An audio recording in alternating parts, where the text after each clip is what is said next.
I'm looking to date somebody so we can sleep platonically next to each other and I can have the rent I pay. So an inflation chip. I ain't in here. Thought I'd do some grocery shopping. I'm at Wegner's, and my wife wants some vegetables for crudité, right? So here's a broccoli. That's $2. Not a ton of broccoli there. There's some asparagus. That's $4. Yep. And carrots. That's $4 more. That's $10 of vegetables there. And then we need some guacamole. That's $4 more. And she loves salsa. Yeah, there's salsa there. $6. Must be a shortage of salsa. Guys, that's $20 for crudité, and this doesn't include the tequila. I mean, that's outrageous. And we got Joe Biden to thank for this. Hey, Veronica, do you have a minute? Yeah, what's up? We have a new associate starting next week. I'm hoping that you can go ahead and train her. Yeah, of course. I'm willing to help. How do I invoice for that? There's no additional compensation for training. I thought that was clear.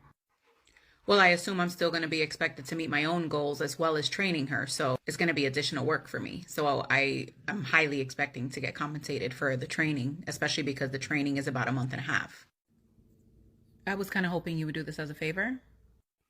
Okay. All right. Hold on. Let me get this out of my purse. Here you go.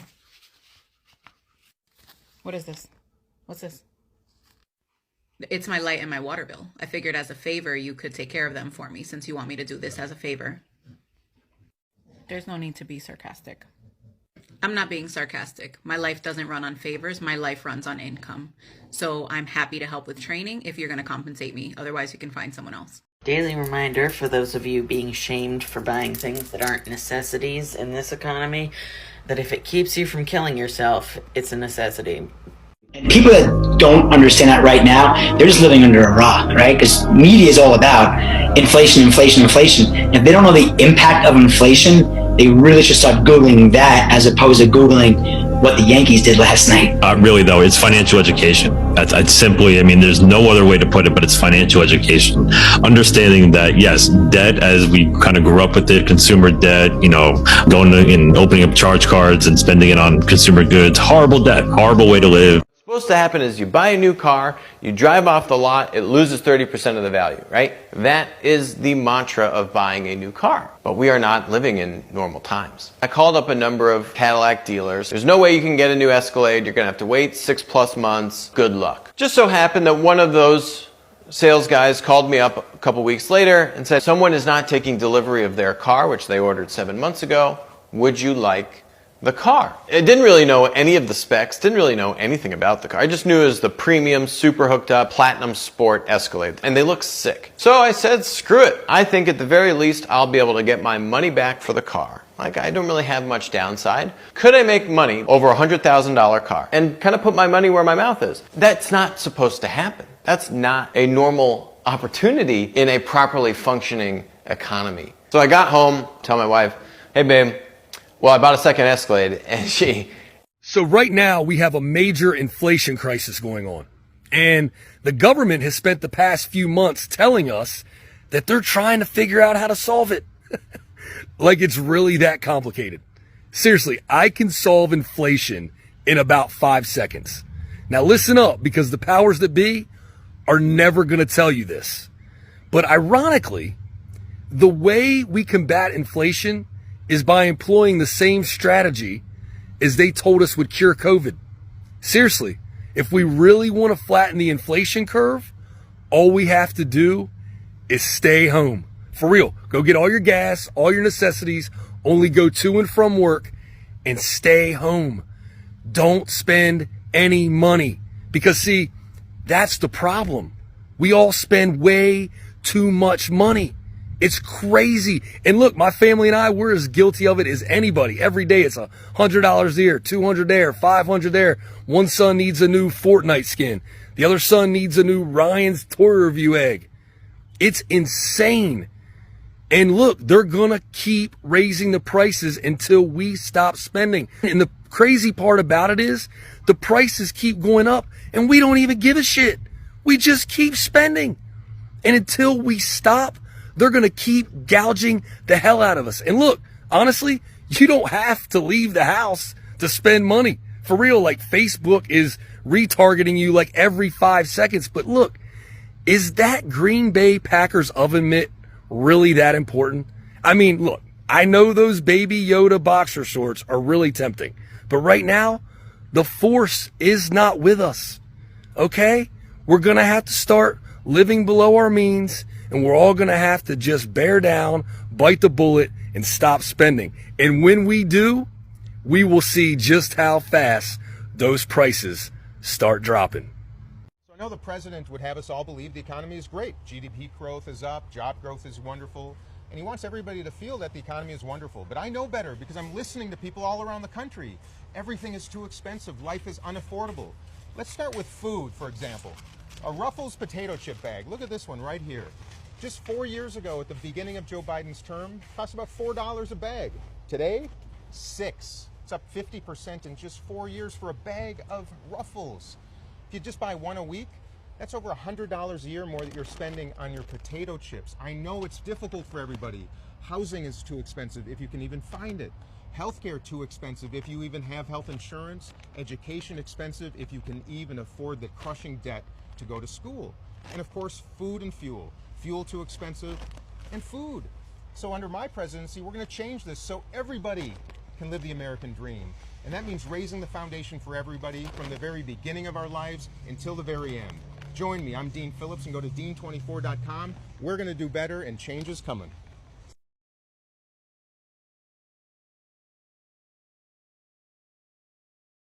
Middle class in the United States isn't dying, it's already dead. Numbers are in. I cannot believe what I'm looking at here. I was working on a video actually for TikTok, and I'm like speechless. The concept of this video was comparing cost of living numbers from 1950 to 2024 and like how badly inflation has eaten into your purchasing power. And in 1950, the median household income was $3,300. The cost of a new home back then was $7,354. The cost of a new car was $1,500.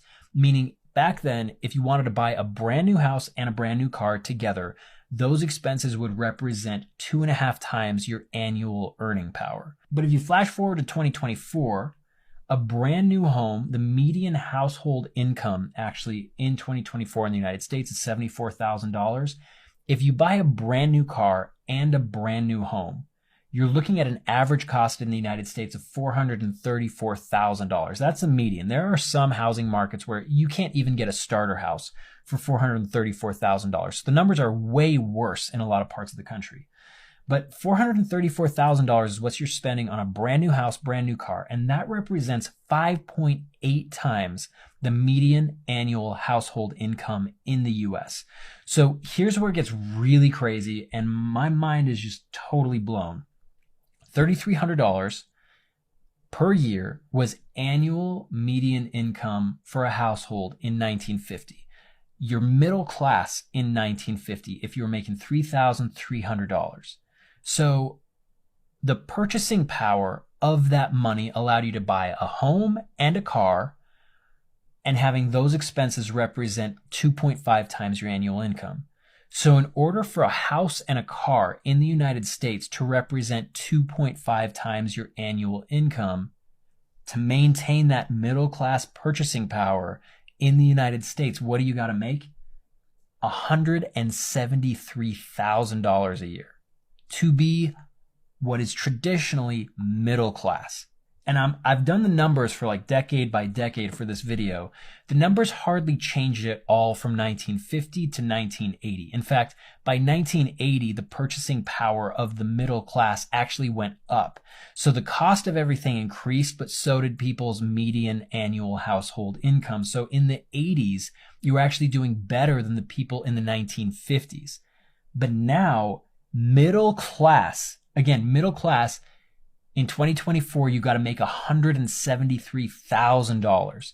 The other thing that means is like, even if you have two professionals working in the home, a nurse and a school teacher, you're not anywhere close to middle class by living standards if you want to keep pace with inflation. And it's even more impossible if you do the whole childcare thing. Like one person is working just to send the child away and be taken care of. It actually is cheaper for one person not to work and stay at home with the kid.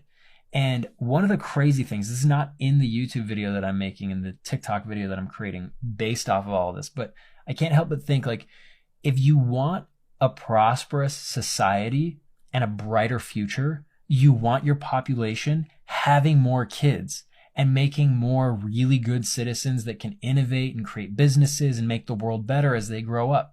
But we have like all these like acronyms for like, like DINKs, dual income, no kids. They're not having kids because financially it doesn't make sense. You know what doesn't make financial sense for a country is to create an environment where having children is impossible, because like that's Japan's whole problem. Like there's an aging population that requires more money from taxpayers to support them in their later years in life. There's just not anyone younger paying into the system because there's no young people to work, like to produce anything. And I cannot believe that $173,000, you're not doing well if you're making that. That's just middle class if you want to keep on pace for inflation going back to 1950. Like doing well in 2024 is like $500,000 to $1 million a year. And like that's a lot of money. Like I'm not saying that it's not a lot of money. It's just that I always felt like $173,000 a year was a lot of money. And it turns out historically, for Americans at least, it's not. Wild.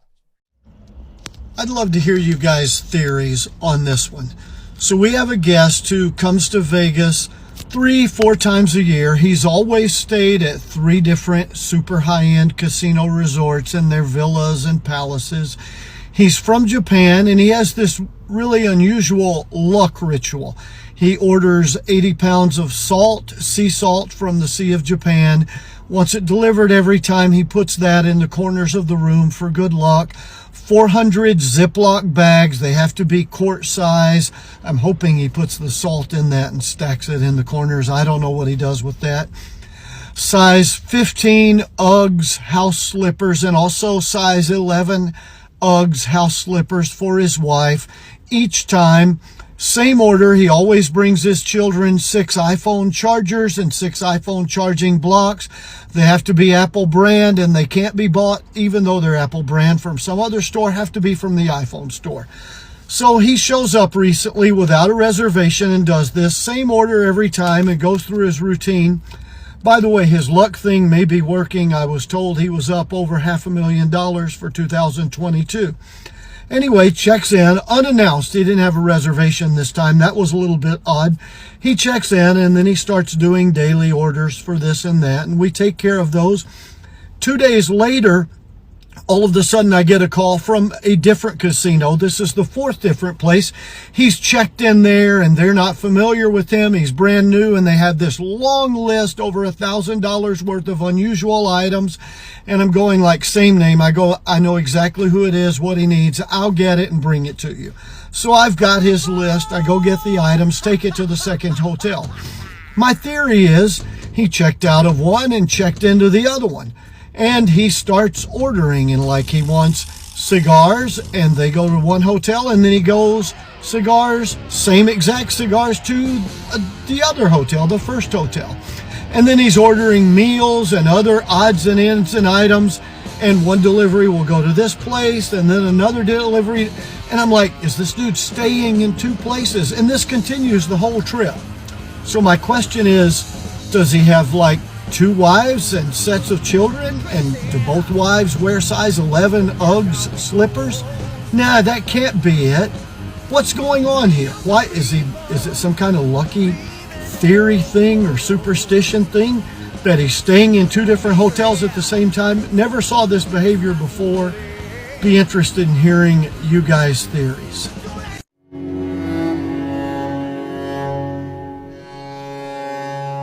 This inflation bullshit's gonna give me a stroke. I went over to the bodega, $2.75 for a fucking DC. You believe this shit?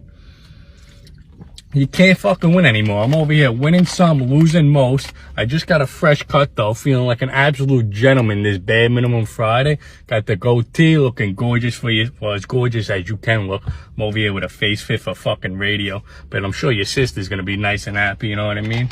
Bought the bullet, got the DC. You win some, lose most. Take care, brush your hair. Hey, I'd like to buy this bread. For sure, that'll be $2,000. Did you say $2,000? Yeah, I'm so sorry though, like you have no idea. Why did the price go up? It's not my fault, bro. This pandemic has been so hard on my business. Like, I can barely afford to pay my workers. Yeah, you're definitely not paying me enough. Okay, so this bread costs more because you need the money to pay your workers? Yes. Okay. Thank you so much. You're fired. I'm sorry, what? Did you just fire him? I thought you were going to give him the money. Yeah, you know, this pandemic's been so hard, like I can't afford to pay him. But you're actually making more money right now. Oh yeah, this is the most profitable year I've ever had. So you didn't need to raise the prices. No, but I can, though. Isn't that cool? No. Also $3,000 for bread now. Dude, I can't afford that. Same. Oh, if you guys need help, I can like give you some money. Oh yeah, thank you so much. Whoa, no, you can't give them money. Why can't I give them money? Inflation, bro. If everyone has more money, then there'll be too many people trying to buy bread, and the price of bread will go up. You know, that's why it's so high right now. Wow, yeah. No, he's making it that high. I have no idea what you're talking about, okay? My new favorite pastime. Bear with me.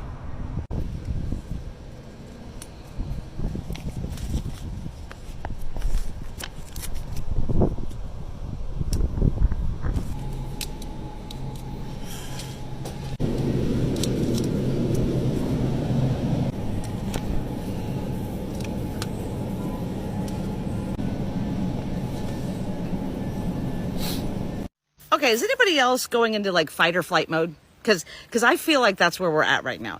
And I've never really been an anxious person before, but I am truly feeling it now. I mean, I'm Gen X. We were always in fight mode or survivor mode. And I feel like that's needing to come back up because the state of the world that we're in right now, I don't trust. I literally don't. I can't even watch the news. My husband watches the news in nauseum. I can't even watch it because I don't trust it. And there's something wrong when you stop trusting the people that are supposed to have your back, the people that are supposed to be the backbone of America. You know what I'm saying? And I feel like there's just so much misdirection. And the way things are going with UFOs, food shortages, medication shortages, oil spills, chemical spills, it's just too much. And that's the one thing that I was telling him, that I am so thankful now that we bought this property. And we didn't buy it because we were thinking end of days were coming. We just wanted to have a place where we could be together and it was quiet and we were one with nature. But lately we've really been starting to prep, and we're not even conspiracy theorists. We're realists. Like he's starting to make a garden back there. We have an RV just in case we really have to bug out and like go off grid. We have canned goods in our basement. And I want a place that my family can come here and there's only one egress in and out, that we can protect them, because I don't understand what's going on in our world right now. And it makes me very anxious and scared for my kids and my grandkids' future.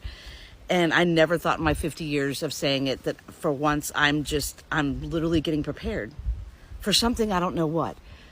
But I don't like it. I don't like how it feels. And luckily, like where we're at also, we have a pond, fully stocked fish. These are the things that I'm thinking about now. Like, do we have food? We're going to get chickens, that we could be fully sustainable. I never thought about these things until recently. And it just really makes me really anxious. And I guess my fight or flight mode is getting ready to kick in really good. And that's just my 2 cents. Y'all stay safe out there.